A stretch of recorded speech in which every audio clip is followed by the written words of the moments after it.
Number 3। আসসালামু আলাইকুম প্রিয় দর্শক, রুবেল টেক বিডি চ্যানেলের পক্ষ থেকে আমি রুবেল হোসেন আপনাদেরকে জানাই শুভেচ্ছা ও অভিনন্দন। প্রিয় দর্শক, আপনাদের মাঝে আবারও হাজির হলাম গুরুত্বপূর্ণ একটি ভিডিও নিয়ে। প্রিয় দর্শক, দেশ এবং দেশের বাইরে হলে সেটি কমেন্ট বক্সে লিখে জানিয়ে দেবেন। আপনাদের কাছে ছোট্ট একটি অনুরোধ, আপনারা যদি এই চ্যানেলে নতুন হয়ে থাকেন অবশ্যই চ্যানেলটি সাবস্ক্রাইব করে পাশে থাকা বেল বাটনটি অল করে দেবেন, কারণ পরবর্তী নতুন কোনো ভিডিও আপলোড করলে নোটিফিকেশন যাতে দ্রুত আপনাদের কাছে পৌঁছে যায়। প্রিয় দর্শক, আর দেরি নয়, মূল ভিডিওতে যাওয়া যাক। ইন্ডিয়া মাঙ্কি সিপাই ভাই, এটা আমার কথা না, এটা একটা নিউজ ছাপা হয়েছিল বাংলাদেশের। তার টাইটেল অবাক হইতেছেন, বাংলাদেশি ইনকার টাইটেল দিয়ে নিউজ ছাপা হবে, এটাও সম্ভব? হ্যাঁ, ছাপা হচ্ছিল বিডি নিউজ 24-এ। আর এই জন্যে বিডি নিউজের সার্ভার ডাউন করে দিছে আজ 3 দিন হলেও। পুরা সার্ভার, শুধু নিউজ না, পুরা সার্ভার ডাউন। এই যে দেখেন, ওরা অসহায়ের মতো এরা টাঙায় রাখছে। এটার বাংলা হচ্ছে, এডিটর সাহেব বাংলাটা পাশে লিখে দেন। আমাদের নিয়ন্ত্রণের বাইরে এমন সব কারণে আমাদের সংবাদ পোর্টালে পাঠকদের নিয়মিত সেবা দেওয়া সম্ভব হচ্ছে না। আমরা আন্তরিকভাবে ক্ষমা চাইছি। আমরা পাঠকদের আশ্বস্ত করছি ওয়েবসাইটটি ফিরিয়ে আনতে আমাদের লড়াই অব্যাহত রয়েছে। আপাতত সংবাদ পেতে চোখ রাখুন আমাদের ফেসবুক, ইনস্টাগ্রাম, এক্স পেজ মানে টুইটার আর কি, ও ইউটিউব চ্যানেলে। তো বিডি নিউজ হাসিনার লেসপেন্সার না, তারই এই অবস্থা বুঝেন তাইলে। কাউরে দেখছেন এটা কথা বলতে? কোন পত্রিকা কইছে যে এটা পোর্টাল তুমি বন্ধ করে দিলা? হ্যাঁ, জারি হোক, হাসিনার লেসপেন্সারই হোক, তাও একটা পোর্টাল তো বন্ধ করে দিতে পারেন না, তাই না? এটা তো আমার দেশ দিগন্ত টিভি, ইসলামিক টিভি বন্ধ করে দেওয়ার মতোই ঘটনা, তাই না? তো এটা নিয়ে তো সোচ্চার হওয়া লাগবি, কথা কওয়া লাগবি না? কথা কওয়া লাগবি তো, বিডি নিউজ হইলেও কথা কওয়া লাগবি। আসেন, কি লেখা হয়েছিল সেটা, যার জন্য এরকম বাম্বু খেলো সেটা না দেখি। হ্যাঁ, শেষ যে লেখা সারি ছিল বিডি নিউজ সেটা হচ্ছে এটা। হ্যাঁ, তো আমি কলে দেখবার পাচ্ছি, আপনারা দেখবার পাবেন না। ইন্ডিয়ান সাংবাদিক চন্দন নন্দীর এই লেখাটা প্রকাশিত হয়েছিল 2 ঘন্টার মধ্যে বিডি নিউজ 24 জয় বাংলা করে দিছে। এটা পরে ninews.in নামের একটা ইন্ডিয়া পোর্টাল আবার ছাপিছে, যে সেটা এটা। তো বিডি নিউজে যা লেখা হয়েছিল সেটা পড়ার লাগে আপনার কম্পিউটার বা মোবাইলে ভিপিএন এই যে এটা ইনস্টল করে নেবেন। যদিও ইন্ডিয়ান পোর্টাল থেকে এখনো পড়বার পারবেন, তো এটা এখনো করে নিতে পারেন, কিন্তু ভিপিএন আপনার লোকেশন সেট করবেন সিঙ্গাপুর বা অন্য কোনো দেশে। ফ্রি ভিপিএন মানে ও দেখাবি আপনি বাংলাদেশেতে বসে আছেন দেখিচ্ছেন মোবাইল নিয়ে, কিন্তু দেখাবি যে আপনি সিঙ্গাপুর থেকে দেখিচ্ছেন। ভালো মজা আছে আর কি। তো ফ্রি ভিপিএন আছে অনেক, আজকেই করে রাখেন, তাহলে হাসিনা কোনো সাইট যদি বক করিয়া দেয় পরে, তাহলে আপনি দেখবার পারবেন সেটা কবে কোনটা ব্লক করে দেয় কে জানে। হাসিনা তো একবার ইউটিউবও ব্লক করে দিছিল, জানেন তো, মেলা দিন। তো ভিপিএন ইনস্টল করে ফেলেন। তো আসেন আসল আলাপে আসি। যার লেখা হয়েছে তার সারাংশ কইরা কইতে গেল একটু সময় লাগবে। 2টা জিনিস ক্রিটিক্যাল আর কি। তো এটার মধ্যে যেটা ক্রিটিক্যাল সেটা নিয়ে একটু কথা বলি। সেটা হইতেছে, সে কইছে যে বাংলাদেশ চীনের কোলে উঠে পড়তেছে। তো ওই বাংলাদেশ সরকারের মধ্যে 5 জন নাকি আছে যারা চীনের পক্ষে। তো তার মধ্যে একজনের নাম দিছে, সেটা হচ্ছে সালমান এফ রহমান দর্শক বাবা, উনি নাকি চীনের পক্ষে। হ্যাঁ, আবার ইন্ডিয়া কয় পাকিস্তানের পক্ষে। যাই হোক, তো ইনকা নাকি 5 জন আছে। তো শোনা যায় যে 5 জনের মধ্যে একজন হচ্ছে সালমান রহমান, একজন হচ্ছে এই যে আলগা মোমেন, আর 3 জন কেবা কেবা জানি না। যাই হোক, কথা হইতেছে যে এরা কইতেছে যে বাংলাদেশ চীনের দিকে ঝুঁকে যেতেছে, হ্যাঁ, এবং ইন্ডিয়ার হাত ছেড়ে দিচ্ছে। তো এটা ইন্ডিয়ার জন্য কঠিন একটা সমস্যার বিষয়। ইন্ডিয়া এটাকে ভালো চোখে দেখতেছে না।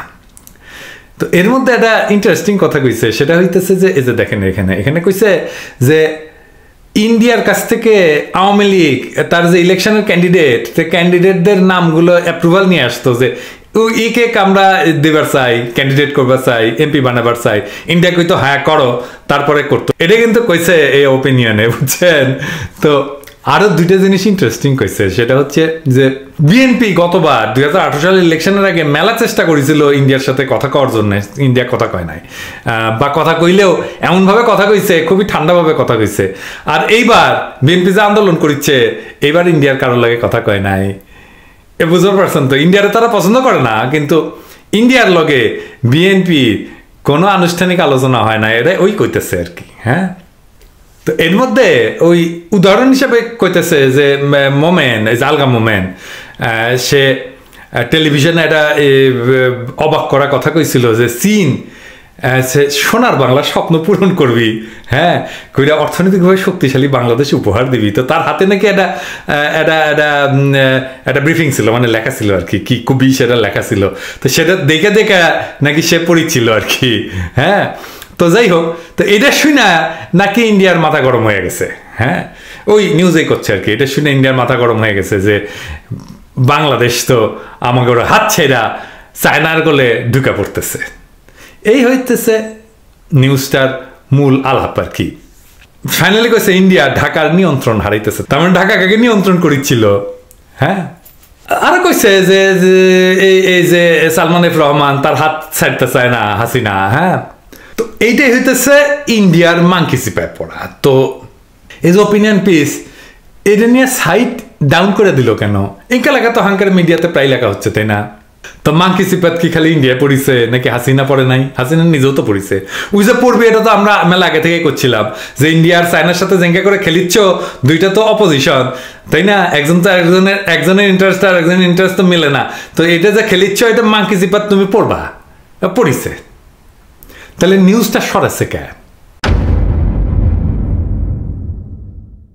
হাসিনা জানে তার আগামী নির্বাচনের জন্য ইন্ডিয়ার দরকার নেই। তার আগের নির্বাচন 2018 তো ইন্ডিয়ার কলে দরকার ছিল না, ওই নিজেই করেছে পুরাটাই, হ্যাঁ। তার দরকার হইতেছে ক্ষমতার থাকার জন্য চীন আর রাশিয়ার সাপোর্ট। মানে যেভাবে বাশার আল আসাদকে রাখছে রাশিয়া, ওরা পারে কলে, হ্যাঁ। কিউবাকে রাখছে না, তারপরে মায়ানমারকে রাখছে না, উত্তর কোরিয়াকে রাখছে না। সেই জন্যে ওই চীনের কলে যেহেতু উঠবি, তো বাংলাদেশে চীন বিরোধী কোনো সংবাদ ছাপাবি না, হ্যাঁ।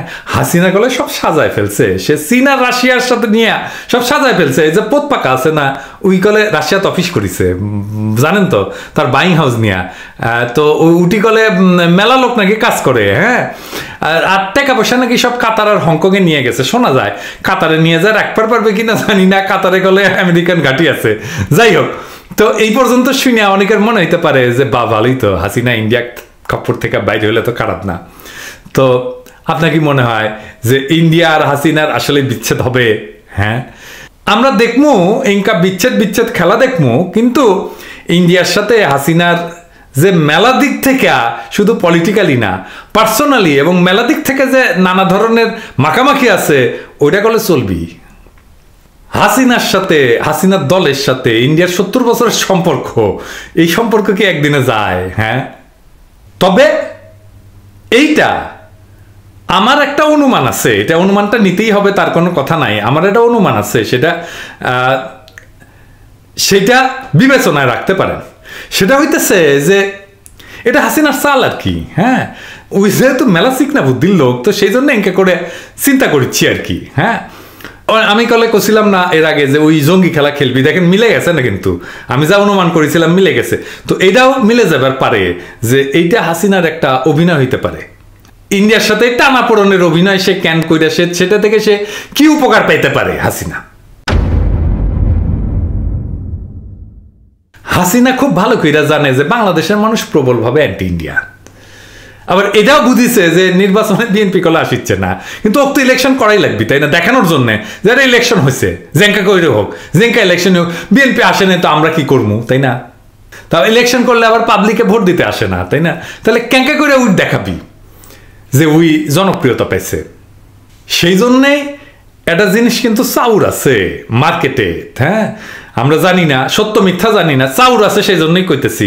সেটা হইতেছে যে জামাতের সাথে আওয়ামী লীগের একটা আন্ডারস্ট্যান্ডিং হয়েছে যে জামাত ইলেকশনে যাবে কিনা জানি না, গেলে দেখুনি, হ্যাঁ, সম্ভাবনা আছে। আর আলাপ যেহেতু উঠছে, সেহেতু এটাকে আমাদের বিবেচনার মধ্যে রাখতে হবে। তো আবার জামাতে ইসলামীর লোকেরা আবার ফস করে উঠেন না, হোক আগে দেখুননি, যদি না যান তাহলে তো ভালোই, আর যদি যান তাহলে তো কথা কয়ে রাখলাম আগে, তাই না। তাহলে ওই ক্যাঙ্কে করে দেখাবি হাসিনা যে ওই জনপ্রিয়তা পাইছে। তার একটাই কলে রাস্তা আছে, যদি সে অ্যান্টি ইন্ডিয়ান একটা পজিশন নেয়, তাইলে দেখেন কত মানুষ হাসিনা জিন্দাবাদ দেয়, হ্যাঁ, বুঝে হোক না বুঝে হোক। ওই হাঙ্কার চাইতে বেশি অ্যান্টি ইন্ডিয়ান হবি কলে তখন, হ্যাঁ। এটা দেখায় সে ইলেকশন পাড়ি দিবি। 1996 ইলেকশনের আগে হিজাব পড়েছিল না, রাখিছে হিজাব, রাখে নাই তো। তো এগুলো ভরম, তার এই মৌসুমি ভারত বিরোধিতা হবি, ভরম করবি, করে ইলেকশনটা পার করবি, তারপরে ইন্ডিয়া কবি আমরাই তো না, এটা চাপ নিয়েন না, ইলেকশনটা পার দিয়ে আসি, তাইলে তো 5 বছরের জন্য রাস্তা ক্লিয়ার, তাই না। তো হাসিনা ক্যাঙ্কা ভং করে, এটা ওর দলের এক সাবেক মন্ত্রী দিয়ে দেখাই। হ্যাঁ, আওয়ামী লীগের সব কয়টা কলে ইনকা ভং ধরে। একটা মজার ক্লিপ দেখাবো, তার আগে খুঁয়ে নি। হ্যাঁ, সাবেক মন্ত্রীটাকে, এটা হচ্ছে তারানা আলিম। তো ওই কালে হাঙ্কারে বেসের, মানে আমাদের সমসাময়িক, ওই আমার সে বোধহয় 2-3 মাসের বড় আর কি। ও তো যৌবনকালে কলে ওই ভালোই আসছিল দেখতে, এখনো সুন্দরী আছে। তারানা আলিম, তুমি আবার টেনশন নিও না, তুমি সুন্দরী আছো। যাই হোক, তো ওই থিয়েটারে ওই যখন ইয়াং আসিল আর কি, তো থিয়েটারে একটা নাটক হয়েছিল সেই সময়, ওথেলো। তো তারিকার নাম ওথেলো হয়তো। তো আর ডেসডিমোনা কে হবি, মানে ওথেলোর যে বউ আর কি, ডেসডিমোনা কে হবি সেটা নিয়ে ক্যাচালা ছিল তারানা হালিম আর ফেরদৌসী রহমানের মধ্যে। ফেরদৌসী রহমান বুড়া বয়সে ডেসডিমোনা হবি। আর যাই হোক, তারানা যখন ডেসডিমোনা হচ্ছিল তখন মহিলা ছবিতে করলে ভেঙ্গা পড়তো আর কি, মানে ক্যাঙ্কা ওই পপুলার আসলে দেখেন। তো এই পপুলারিটি ওই হাসিনার পায়ের দিছে। হ্যাঁ, ক্যাঙ্কা বেকুবের বাচ্চা, বেকুব। তো যাই হোক, তো তারানার ডেসডিমোনা দেখবার আসছিলাম কলে মফস্বল থেকে। তো তাহলে তো ওর জন্য আমার একটা সফট কর্নার আছেই, তাই না? হ্যাঁ, দেখেন ওকে মারিছে, দেখেছেন? হ্যাঁ, মাথা ফাইটে দিছে। হ্যাঁ, আরে সোনা, তোমাকে মারিছে? হ্যাঁ, তোমাকে মারিছে? আমার নাম কও আগে, কে মারিছে? হ্যাঁ, ওথেলো আশা লাগবি না, আমি দেখে নিচ্ছি। হ্যাঁ, দেখেন নাকি? আরে দেখেছেন ক্যামেরার সামনে ক্যাঙ্কা অভিনয় করে, মাথার ফাটিছে ওর, পাঠে নাই। দেখেছেন কত বড় ব্যান্ডেজ করেছিল। হ্যাঁ, কত বড় ব্যান্ডেজ করেছিল। আওয়ামী লীগ গুলো হচ্ছে সব কয়টা ইনকাম জাউড়া। হ্যাঁ, সে সুন্দরী হইলেও জাউড়া কলে।